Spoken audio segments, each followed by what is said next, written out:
রাজনন্দিনী সম্পর্কে এবার সমস্ত সত্যি বলে দিবে কথা দিল অপর্ণাকে আর্য। হ্যাঁ প্রিভার্স, এমনটি দেখা যাবে আজকের পর্বে। বিস্তারিত জানতে ভিডিওতে একটি লাইক দিয়ে পুরো ভিডিওটি দেখতে থাকুন।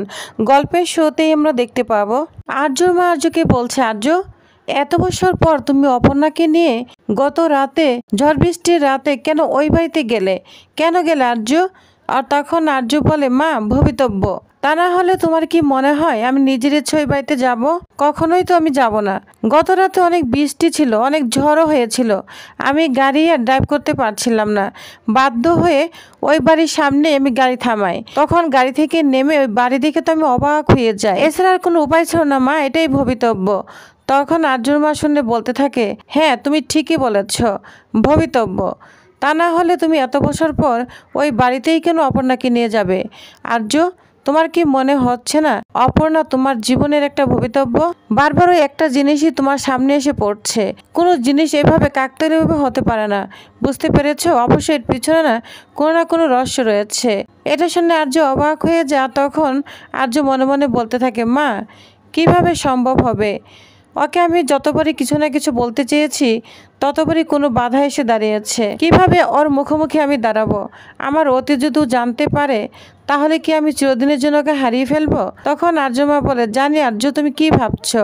তুমি না এভাবে নিজের অতীতকে টেনে নিয়ে কখনোই সামনে যেতে পারবে না। কেউ যদি তোমার মনে জায়গা করে বসে থাকে তাকে তুমি আসতে দাও, সামনে তুমি আসতে দাও। হ্যাঁ আর্য, আমি বলছি তাকে তুমি আসতে দাও। যা শুনে তো আর্য অবাক হয়ে যায়। এদিকে রুম্পাকে অপর্ণা বলছে, জানিস তো আমার না কিছুই ভালো লাগছে না।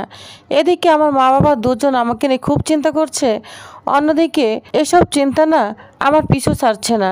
যা শুনে রুম্পা বলতে থাকে, তোর কথাগুলো শুনে না আমার নিজেরই ভয় লাগছে। তুই যে কি বলিস না কিছুই বুঝতে পারছি না। এসব কথাগুলি কি বল, কেউ বিশ্বাস করবে? তখন অপর্ণা বলে, আমি জানি তো বিশ্বাস করবে না, এর জন্য তো আমি কাউকেই বোঝাতে পারছি না। আমার মন থেকে এগুলো আমি কিছুতেই সরাতে পারছি না। সব সময় আমার মনে এসব প্রশ্ন জাগছে। এতদিন তো আমি স্বপ্নে দেখতাম, এখন বাস্তবেই আমি দেখছি কিছু মানুষের ছবি আমার মনে ভাসছে, তাদেরকে আমি কিছুতেই মন থেকে সরাতে পারছি না। তাছাড়া দেখ, ওই যে ভবঘরের লোকটা কিছু একটা বলছে, আমি বুঝতে পারছি না। এদিকে মেঘরাজ আমার ক্ষতি করেনি ঠিকই, কিন্তু ও না কিছু বলতে চায়। কে বলতে চায়? এদিকে আমিও কিছু প্রশ্ন মেলাতে পারছি না। রাজনন্দিনী কথা বলে আর্য ছাড় কিছু না কিছু বলে এড়িয়ে যায়। আমি বুঝতে পেরেছি ছাড় আমাকে ভালোবাসে, তার চোখে আমি ভালোবাসা দেখতে পেয়েছি। সে আমাকে যে ভালোবাসে এটা বোঝাতে চায়, কিন্তু কিছুতেই সে আমাকে এই কথাটা বলে উঠতে পারে না। কিসের বাধা? কেন বলতে পারে না? কি রহস্য? এটা না আমি কিছুতেই ভুলতে পারছি না। এসব রহস্য না আমি কিছুতেই বের করতে পারছি না রুম্পা। তখন রুম্পা বলে, অপর্ণা তুই না এসব থেকে বেরিয়ে আয়, মন থেকে বের করে দে। আর তখন অপর্ণা বলে, আমি বেরিয়ে আসতে পারলেই কি এসব কিছু আমাকে বের করে দিবে? আমি তো কিছুতে এসব থেকে বেরিয়ে আসতে পারছি না রুম্পা। আর তখন রুম্পা বলে, দাঁড়া কি বললি? মেঘরাজ? আচ্ছা মেঘরাজ নামে আমি ইন্টারনেটে কেউ আছে কি না সার্চ করে দেখছি। এই বলে রুম্পা সার্চ করতে থাকে। অন্যদিকে অপর্ণা সেসব কথা ভেবেই যাচ্ছে। এদিকে আর্য অফিসে এসে শুধু অপর্ণার কথাই ভাবছে। তার জন্য অফিসে মনই বসছে না, কোনো কাজই করছে না। তার মধ্যে চলে এসেছে তখনই মীরাকে দেখে আর্য যেন আরও বিরক্ত লাগছে। তখন মীরা বলে, আসতে পারি আর্য? আর তখন বলে, হ্যাঁ এসো, কিছু বলবে? তখন মীরা বলে, হ্যাঁ এখন তো কিছু বলতে গেলে আমার একটু ভেবেই বলতে হবে, তাই না? আর তখন আর্য বলে, কাজের কথা বললে তো ভেবে বলতে হবে না? আমি কিরকম কিছু বলেছি? বলো কি বলতে এসেছো, কি কাজ? আর তখন বলে, শোনো, কাজ নয়, কিছু একটা বলতে এসেছি। আমি শুনতে পেয়েছি কালকে তুমি অপর্ণাকে নিয়ে বাইরে কোথাও গিয়েছিলে। যা শুনে তো আর্যর মাথা আরও রেগে যায়। বলছে, কি বলতে যাচ্ছ তুমি? আমি কার সঙ্গে বাইরে যাব, কি করব, এটা না আমার সম্পূর্ণ ব্যক্তিগত ব্যাপার। এটা নিয়ে আমি তোমার সাথে কথা বলতে চাই না। আর আমি যে বাইরে গিয়েছি তোমাকে কিঙ্কর বলেছে, তা কিঙ্কর বলেনি আমি কেন বাইরে গিয়েছি? আর তখন মীরা বলে, শোনো, কেন বাইরে গিয়েছো এটা আমি জানতে চাই না। তুমি যেমন বন্ধু হয়ে আমার পাশে থাকবে, তেমনই আমি তোমার বন্ধু হয়ে তোমার ভালো কিছু আশা করি। তোমার ভালো হোক এটাই চাই। আর তখন আর্য বলে, শোনো, কিছু কিছু ব্যক্তিত্ব বিষয় না আমার মাঝে রাখতে চাই, যেটা আমি কার সঙ্গে শেয়ার করতে চাই না। তেমন এই বিষয়টাও, বুঝতে পেরেছ? তখন মীরা বলে, বুঝতে পেরেছি, কিন্তু অপর্ণার সঙ্গে বাইরে যাওয়াটা ভালো মনে হচ্ছে না, তাই তোমাকে সাবধান করে দিলাম বন্ধু হিসাবে। আর তখন আর্য বলে, শোনো, এত ভাবা না ভালো নয়। আর এখন না আমার না এক এক সময় এক এক কিছু, আর এখন না আমার অনেক কিছুই মনে হয় জানো, নতুন করে না বাঁচতে ইচ্ছে করে। তখন ওই মুহূর্তে কিঙ্কর চলে আসে। কিঙ্করকে দেখে তো আর্য আরও অবাক হয়ে যায়। তখন আর্য বলে, মীরা, হয়েছে, আর কোনো কথা বলতে চাই না। এটা বলেই কিঙ্করকে পাত্তা না দিয়ে, কথা না বলে এখান থেকে চলে যায়। যা দেখে মীরা অনেক কষ্ট পায়। আর এদিকে মীরাকে খুঁচা দিয়ে গান গাইতে থাকে। আর তখন মীরা বলে, শুনো শুনো কিঙ্কর, বেশি কথা বলো না, ঠিক আছে? সবার না মনের আশা পূরণ হয় না, বুঝতে পেরেছো? আর হবেও না। এটা বলে মীরা ওইখান থেকে চলে যায়। এদিকে অপর্ণা একটা অফিসে আবার এসেছে ইন্টারভিউ দিতে, কিন্তু অপর্ণা এবার একা আসেনি, অপর্ণার বাবা এসেছে। কারণ অপর্ণার বাবা তার মেয়েকে এবার একা ছাড়েনি। গতবার তার মেয়ের সাথে যে দুর্ঘটনা ঘটেছিল, তারপর থেকে অপর্ণাকে তার বাবা একদম হাতে হাতে রেখেছে, সাথে সাথে এসেছে। তখন অপর্ণা বলে, বাবা, কোথাও কি দেখেছো ইন্টারভিউ দিতে কারোর সঙ্গে বাবা আসে? তখন অপর্ণার বাবা বলে, তোর কি সমস্যা? দেখলি না আগেরবার কত বিপদে পড়েছিলি?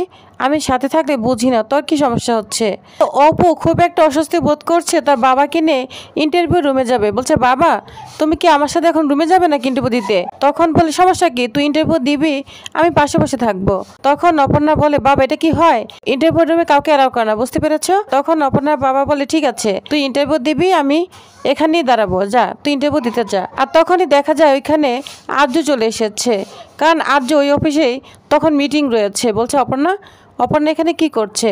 তার মানে অপর্ণা ইন্টারভিউ দিতে এসেছে। এটা বলে আর্য অবাক হয়ে দাঁড়িয়ে থাকে। তখনই দেখে আপনার বাবাও এসেছে, অপর্ণাকে আশীর্বাদ করছে ইন্টারভিউ রুমে যেতে। তখন আর্য বাইরে দাঁড়িয়ে থাকে, বলছে, অপর্ণা যতই চেষ্টা করছে আমার কাছ থেকে দূরে থাকতে, আমার অফিসে চাকরি ছেড়ে দিল, কিন্তু ভবিতব্য আবার আমাদের ঠিক দেখা করে দিল। দেখা যেতে হয়েই গিয়েছে, ওকে আমাকে কিছু কথা বলতেই হবে, এভাবে আর চলে না, আমাকে বলতেই হবে। এই বলে আর্য অপেক্ষা করছে আর মনে মনে ভাবছে, এই আর্য সিংহ রায় মিটিং করতে এসে আরেকজনের জন্য অপেক্ষা করছে, এটা কি হয়?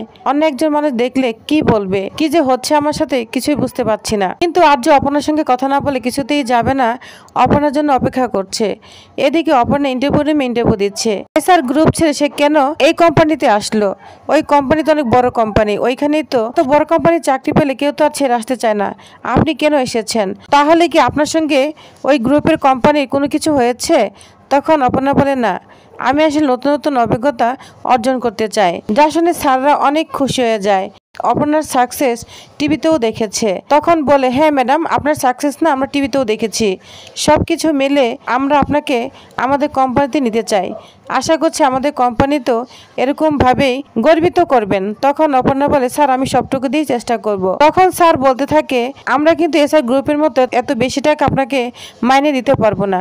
তখন অপর্ণা বলে, স্যার, আমার কাজের অনুযায়ী, যোগ্যতা অনুযায়ী যতটুকু হয় আমি অতটুকুই খুশি। তখন ইন্টারভিউ সারা খুশি হয়ে যায়, অপর্ণাকে কালকে জয়েন করতে বলে এবং জয়েন ডেটও দিয়ে দেয়, যেটা দেখে অপর্ণা অনেক খুশি হয়ে যায়। তখন অপর্ণা বলতে থাকে, হয়তো এটাই হওয়ার কথা ছিল, এখন তো আমি স্যার থেকে অনেক দূরে, জানি না স্যারের সঙ্গে দেখা হবে কিনা।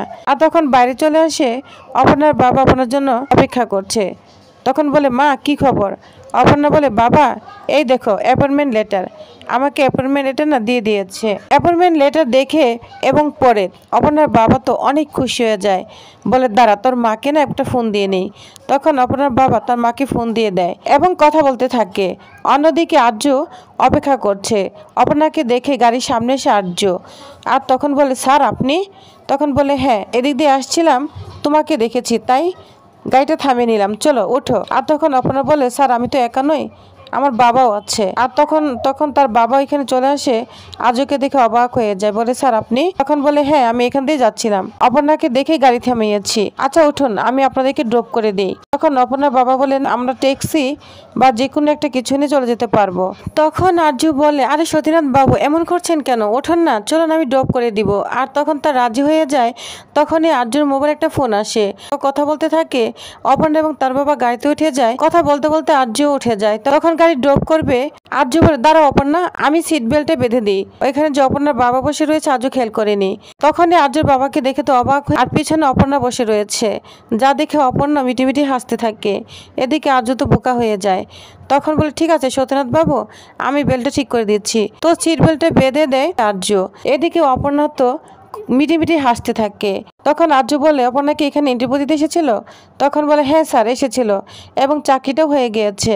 তখন আর্য বলে, হ্যাঁ অপর্ণা যেমন ভালো মেয়ে এবং কাজের প্রতি সেন্সিটিভ, ওর তো কাজ হবে, যে কোনো কোম্পানি ওকে নিয়ে নিবে। ঠিক আছে। তখন অপর্ণার বাবা বলে, যা হয়েছে স্যার ভালোই হয়েছে, ঠিক না? তখনই আর্য গাড়ির আয়নায় অপর্ণাকে দেখতে পায় আর অপর্ণার দিকে তাকিয়ে থাকে আর বলছে, হ্যাঁ ঠিকই হয়েছে। এদিকে অপর্ণা মিটিমিটি হাসে আর বুঝতে পারে যে আর্য স্যার তার সঙ্গে কথা বলতে এসেছিল।